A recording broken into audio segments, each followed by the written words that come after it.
Bueno, pues hoy tenemos la suerte de tener a Pedro García Aguado. Pedro García Aguado es una persona con una trayectoria muy amplia en el mundo del deporte y también con una trayectoria muy amplia ayudando a las personas y ayudando también a educar a personas que están en situaciones más o menos complejas en su vida. Seguro que hoy vamos a aprender un montón de don Pedro García Aguado. ¿Qué tal estás, Pedro? ¿Cómo estás? ¿Qué tal? Muy bien. Aquí, expectante y con tantos libros que tienes ahí detrás, pues digo, mira, estoy hablando de una persona leída, al menos. O a lo mejor me los compré ayer y son para dar el pego, no lo sé. Me fui al Corte Inglés y volví con 15 bolsas ahí. Es un fondo de esos del IKEA, ¿no? Que sale ahora para estas Bueno, no sé si es plataformas. el fondo de eso o es el fondo de muchos años, no lo sé, no lo sé, algo será. Muy bien, bueno, pues la verdad es que contigo podríamos hablar de un montón de cosas porque eres una persona súper completa, ¿eh? Y te felicito por eso.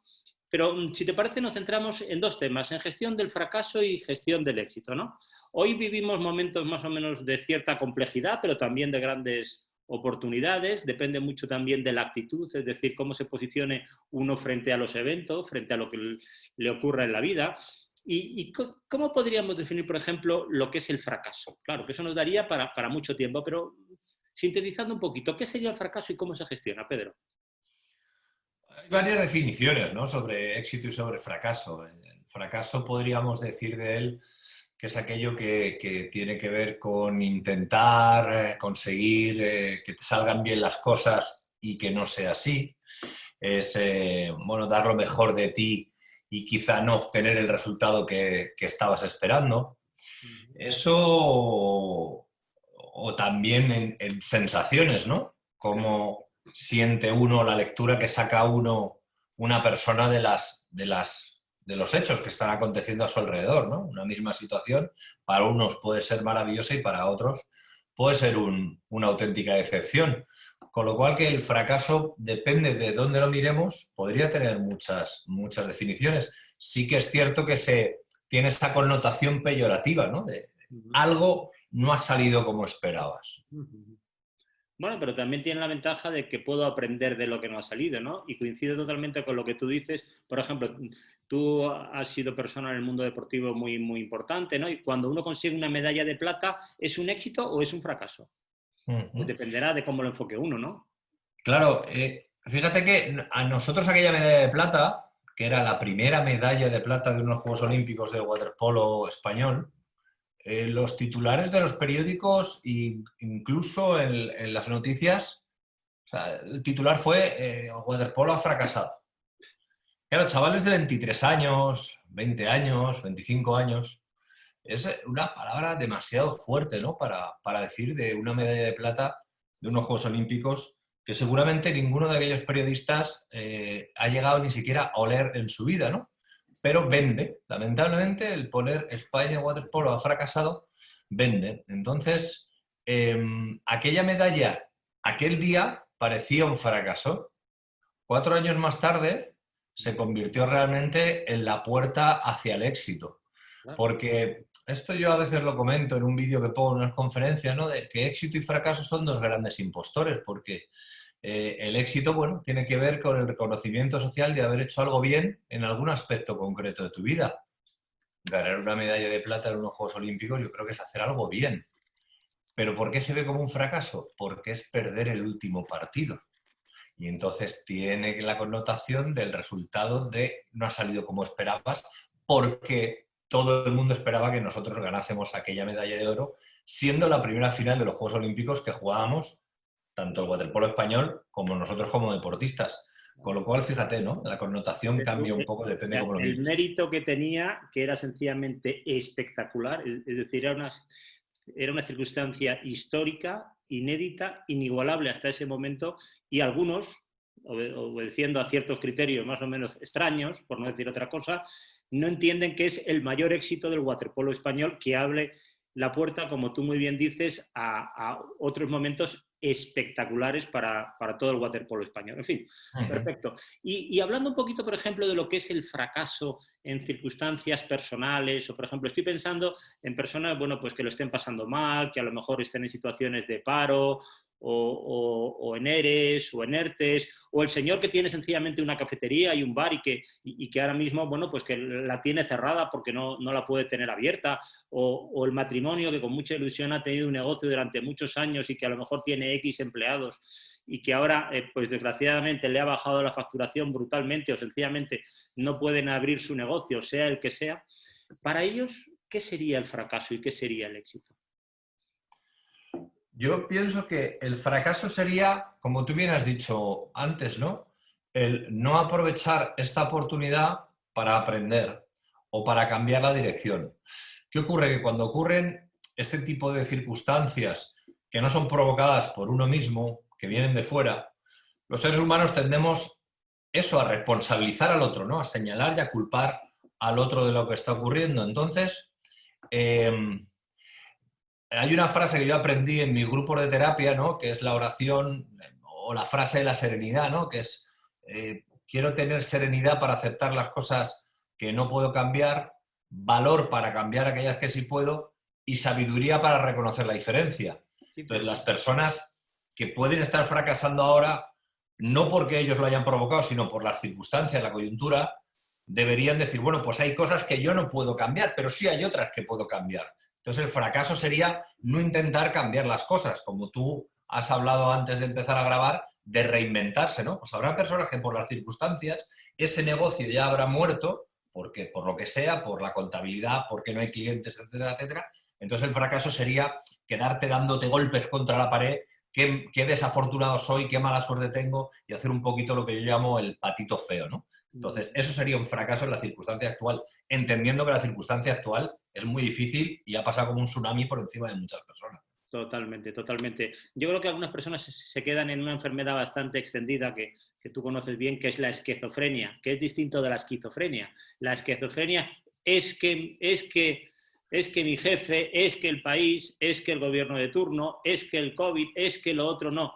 Tienes que tomar las riendas de tu vida, porque todo depende de ti. El 99,9 y luego mete 10 decimales depende de ti, porque tú eres el timonel de tu vida para bien o para mal, en base a tus pensamientos, a tus emociones y la actitud que adoptes tú frente a la vida. Al final todos son procesos químicos, ¿no? Y, por ejemplo, cuéntanos tú un poquito cómo recuperarse de un fracaso, que a lo mejor no está el fracaso, ¿no? ¿De qué herramientas tiras tú, por ejemplo, Pedro, para ayudar a personas que tienes muchísima experiencia en esto, a salir de situaciones complejas y empezar una nueva vida y reinventarse? Más o menos lo venías tú diciendo, ¿no? ¿Cómo acabas con el esquí? Pues haciéndote responsable. ¿Qué he hecho yo en mi vida y qué he aprendido del deporte? Es decir, es muy fácil, ¿no? Y no ayuda a mejorar ni a cambiar esa situación de que las cosas no van como quieres, el hecho de quedarte señalando a los demás, ¿no? Es que hacía frío aquel día en la piscina, el agua estaba muy fría, el viento soplaba, la pelota no la agarraba bien, todo son circunstancias externas, ¿no? Entonces, ¿qué hacer cuando las cosas no van o no salen como tú quieres? Girar la cámara y decir, ¿qué parte de responsabilidad tengo yo en esto que ha ocurrido?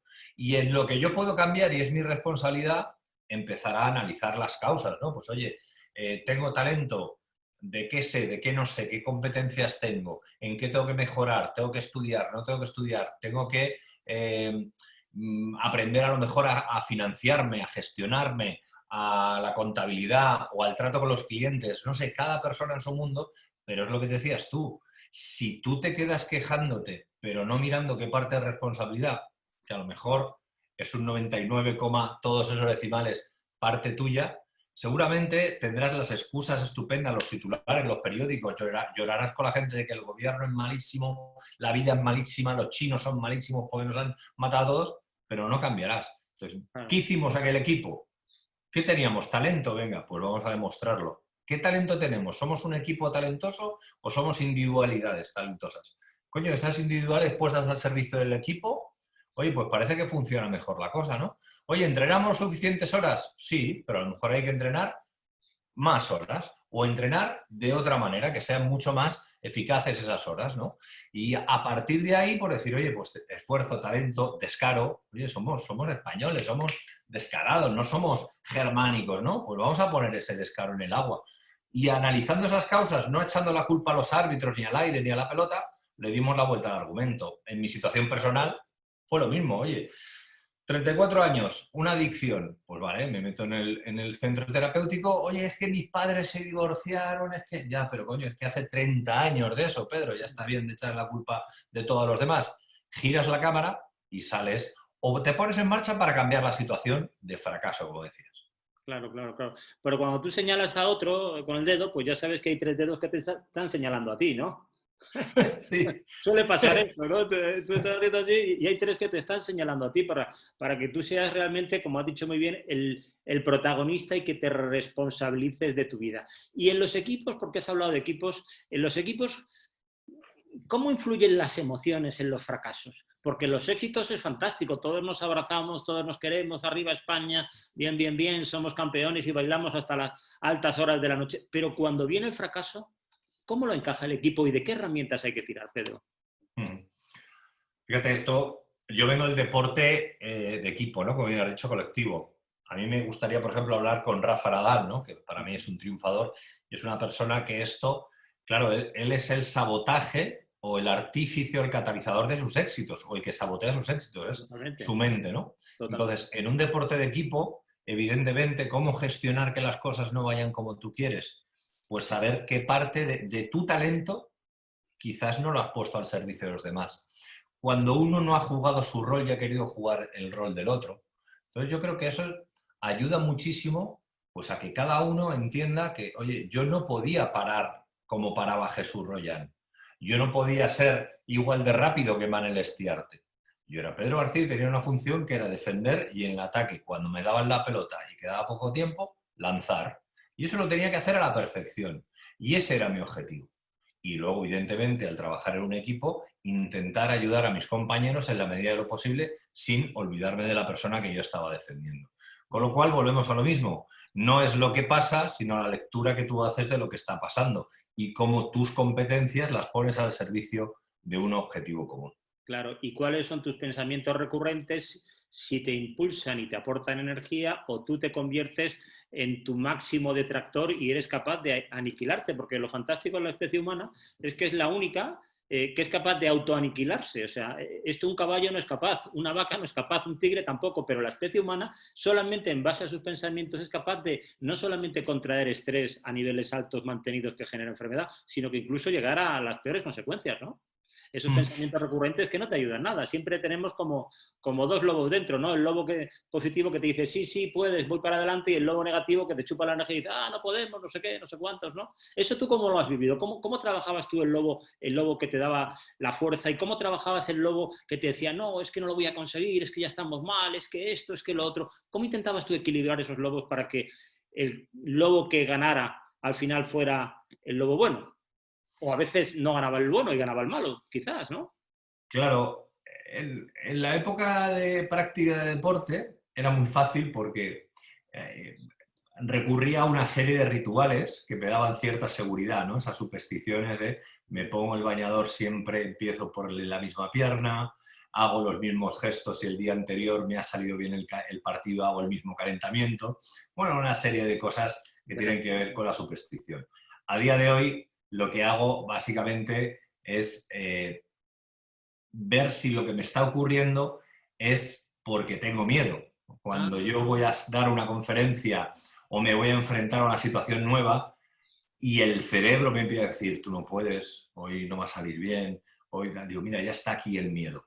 Ya está aquí el miedo intentando pues que no lo haga, ¿no? Ese pasito hacia detrás que a veces nos deja esa insatisfacción, ¿no? Entonces, yo lo identifico mucho, el sabotaje ese del lobo que te hace ir para adelante o el lobo que te limita, cuando hay miedo y cuando no lo reconoces. Entonces, el miedo vence, ¿no? Entonces, a partir de ahí, he vivido muchas experiencias de decir, joder, pues fíjate lo que llegaba a conseguir claro. simplemente dándome esa lectura, ¿no? De, bueno, pues sí, tengo miedo, no pasa nada, ¿no? Eso me Sí, parece sí, que lo sí. dijo Nelson Mandela, ¿no? Que no es más valiente el que no tiene miedo, sino el que teniéndolo es capaz de conquistarlo, ¿no? Pues oye, cuando lo conquistas es súper poderoso. También es cierto que de cosas que he leído, tendemos los seres humanos a protegernos para sobrevivir.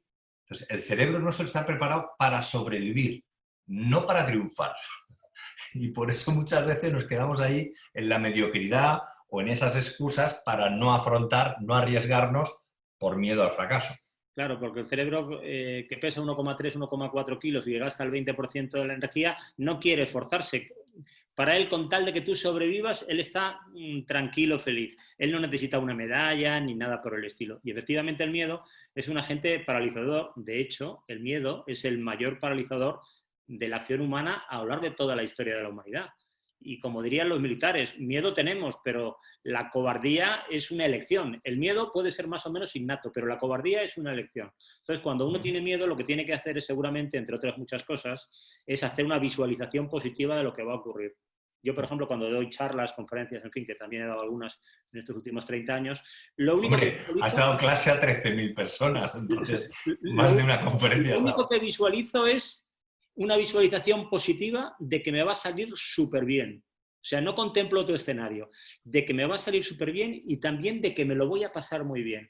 Porque si yo contemplo de que me lo voy a pasar muy bien, ya automáticamente irradio esa energía a las personas y ellos se lo pasan bien y yo, bueno, pues me quedo muy distendido, ¿no? Yo creo que la visualización es muy importante. ¿Qué importancia tiene para ti la visualización en la consecución también de los éxitos, Pedro?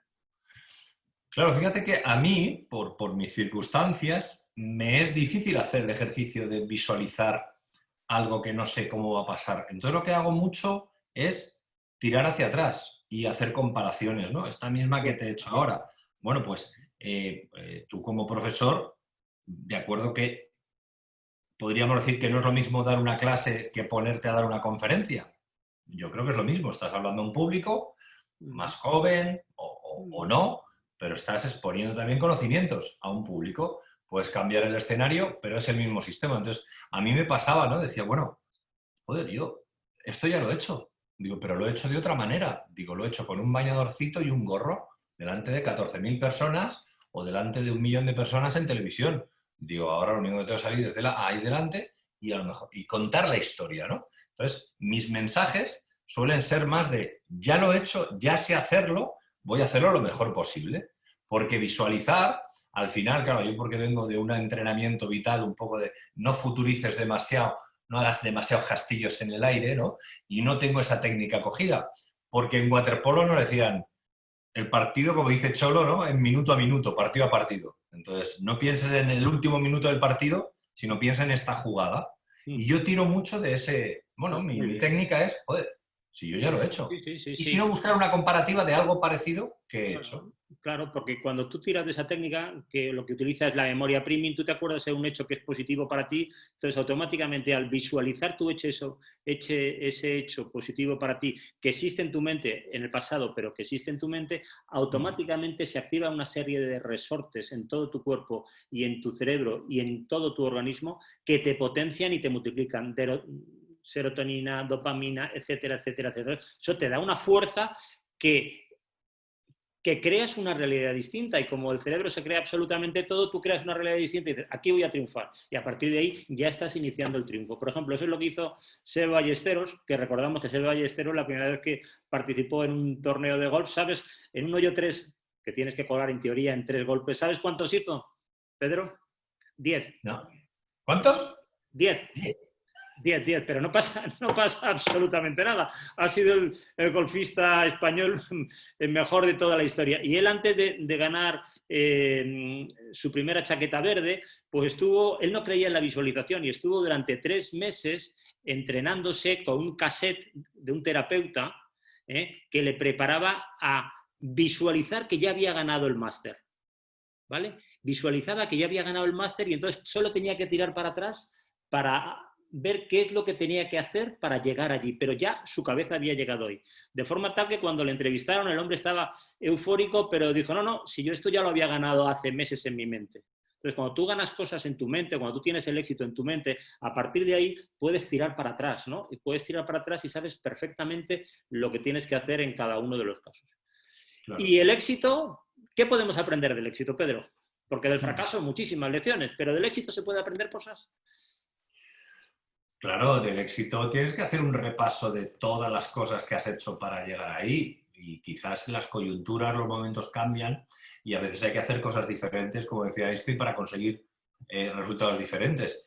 Pero sí que el éxito, claro, el éxito, aparte de ser ese subidón esa autocomplacencia, ¿no? Esa sensación de, fíjate, incluso de la postura corporal, ¿no? Te vienes arriba, Claro. del éxito se puede aprender todas aquellas cosas que yo he hecho para llegar hasta aquí. Claro, cuando yo hablo de la medalla de oro ganada en 1996, no hablo del partido en cuestión, que sí, que es un partido, la final, pero hablo de los 4 años que hubo desde el 92 al 96.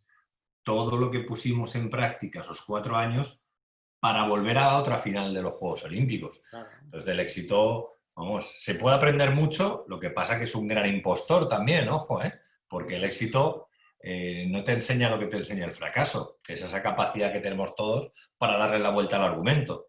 Hay que tener cuidado con el éxito porque hay que saber también llevarlo y vivirlo y saber que se consigue en la mayoría de casos, porque ahora con esta nueva vida que tenemos de las tecnologías hay cosas que se consiguen sin demasiado esfuerzo, pero yo soy de la cultura del esfuerzo y creo que el éxito lo que te hace realmente es valorar todo ese esfuerzo y esas habilidades que has puesto para llegar a conseguirlo.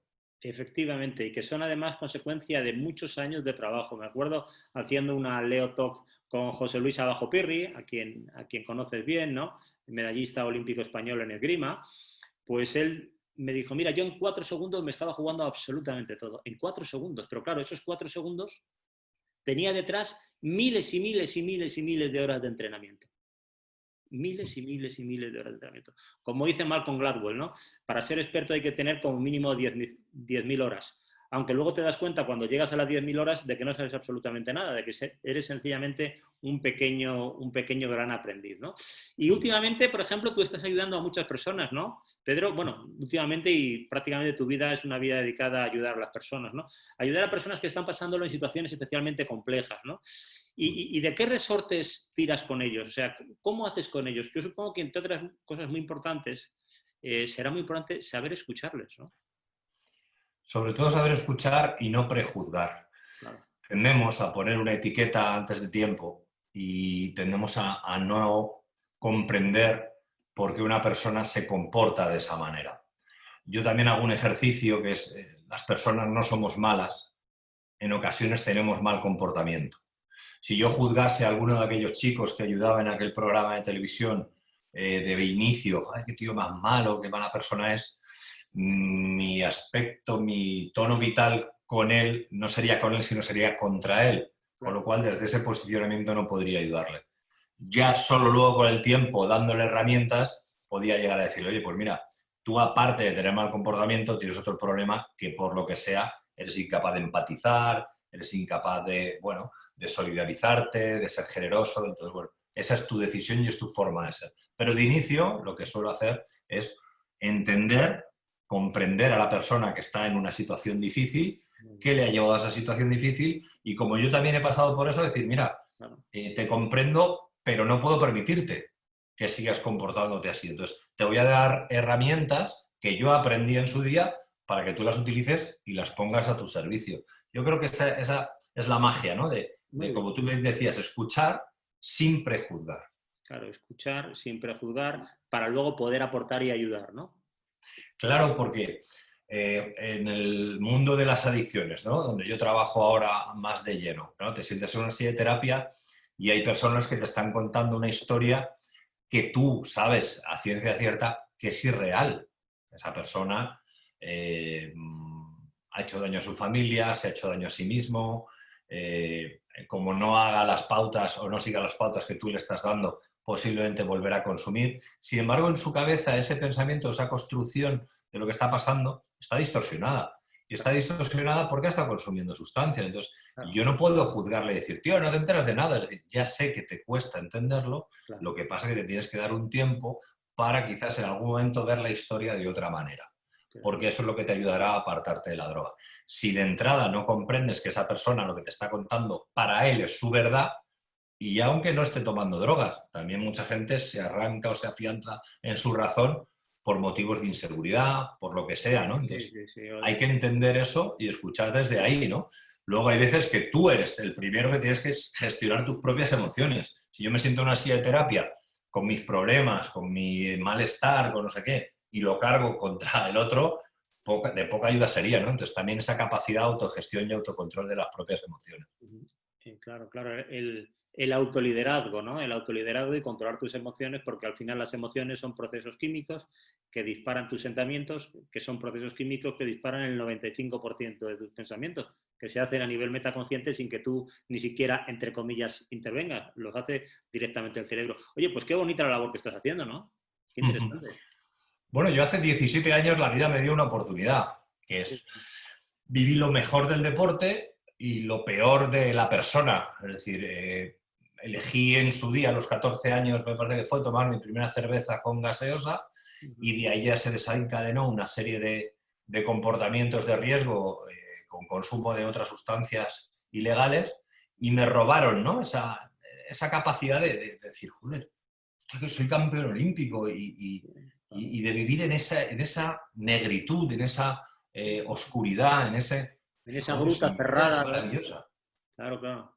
Y entonces esa oportunidad que me dieron hace 17 años, pues la he aprovechado y ciertamente, o sea, sé que hay personas que estudian un máster, yo simplemente, pues bueno, he tenido la posibilidad de durante estos 17 años transmitir aquello que aprendí, ir formándome, pero sobre todo practicar mucho y ayudar a muchas personas desde de lo que yo aprendí. Y a mí me dijeron que haciendo esto te sales de las drogas.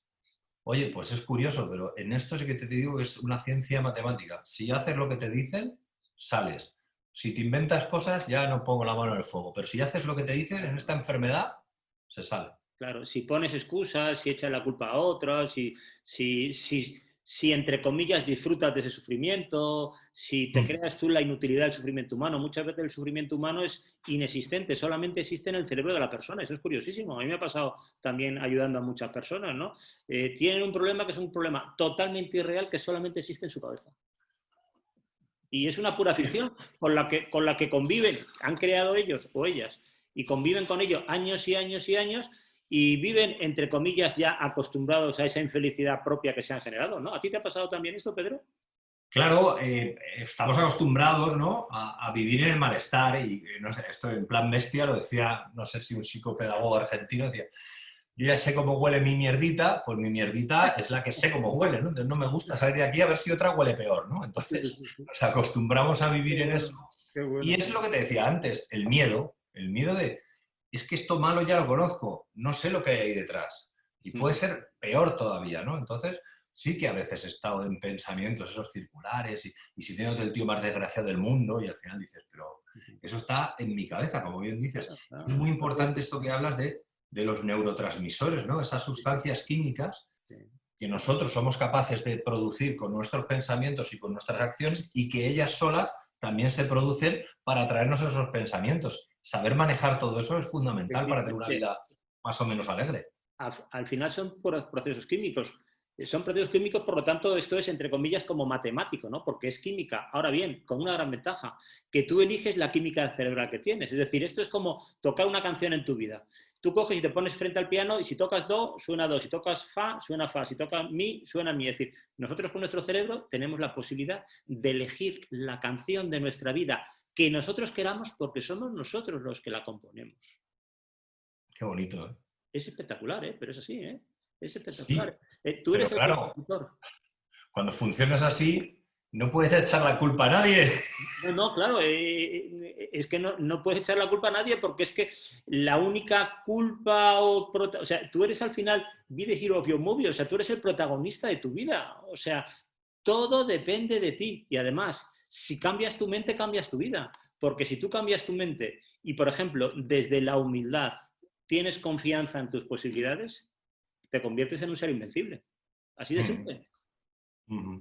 Y sobre todo eso, aparte de invencible, te conviertes en una persona que sabe dónde puede llegar y sabe que a lo mejor para llegar más adelante simplemente tiene que hacer lo que hay que hacer, oye, formarse, entrenarse, etcétera, etcétera. Porque yo muchas veces le digo a una persona, es que venga, tú puedes. Hay veces que le digo, no, ahora no puedes. Tienes que aprender para poder. Claro, si tú te dan un martillo de plástico para romper una pared de ladrillo, se te va a romper el martillo. Pero si yo te preparo para que sepas coger un martillo un poco más pesado, con cierta fuerza, y darle los golpes adecuados, seguramente podrás romper la pared. Entonces también hay que tener mucho cuidado con esos gurús de la autoayuda, ¿no? Que dicen, venga, que tú puedes. No, prepárame para poder. Claro, claro, claro, claro, claro. Al final, todo es el secreto de las 3 P's que nos decía nuestro amigo Woody Allen, ¿no? Perseverancia, perseverancia y perseverancia. Las personas que son perseverantes, perseverantes y perseverantes, que ponen el alma y el corazón el 200%, sí o sí, son como una flecha y llegan a su destino. Eso es impepinable. Ahora bien, si tú no te esfuerzas, si tú echas balones fuera, si tú empiezas a poner excusas, si tú sencillamente eres vago, porque eres vago, o sea, el cerebro humano hace que seamos todos muy, muy vaguetes. Si no eres persistente y no logras vencer esa vagancia innata en el cerebro reptiliano humano que solamente quiere la supervivencia, pues claro, ¿cómo vas a llegar? Imposible. Entonces, tú tienes que estar continuamente engañando a tu cerebro y luchando contra tu cerebro porque es tu mayor detractor, es lo que más te paraliza en tu vida, pero también puedes entrenarlo y entonces es tu acelerador, lo que te da un ritmo estupendo, ¿no? Muy bien, Pedro. Bueno, pues la verdad es que ha sido estupendo charlar contigo, un placer. Tenemos aquí a un gran deportista, a una gran persona, que para mí es lo más importante de absolutamente todo, una persona que conoce mucho de las personas, que ha ayudado a cientos y cientos y miles de personas y que está ahora también en un proyecto muy bonito y quiero acabar con eso, que nos expliques un poquito qué es aprender a educar, que es un proyecto que me fascina.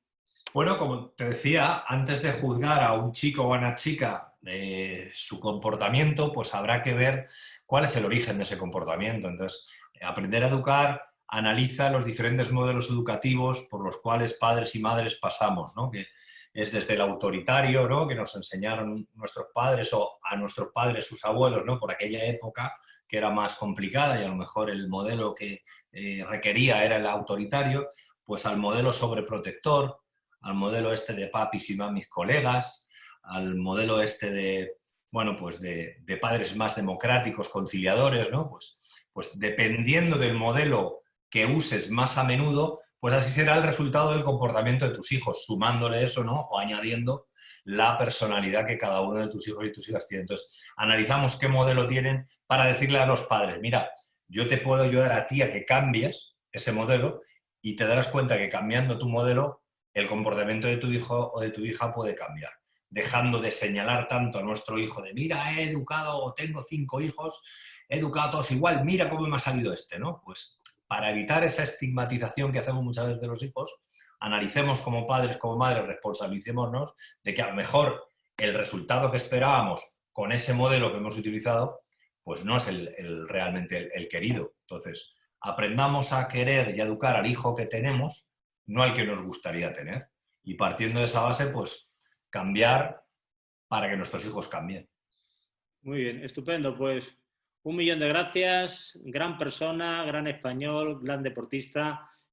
Reúne muchas y muchas cualidades que se las ha trabajado él día a día, paso a paso. Gran persona. Muchísimas gracias, Pedro. Un Gracias abrazo a ti. y hasta la próxima. Un saludo fuerte.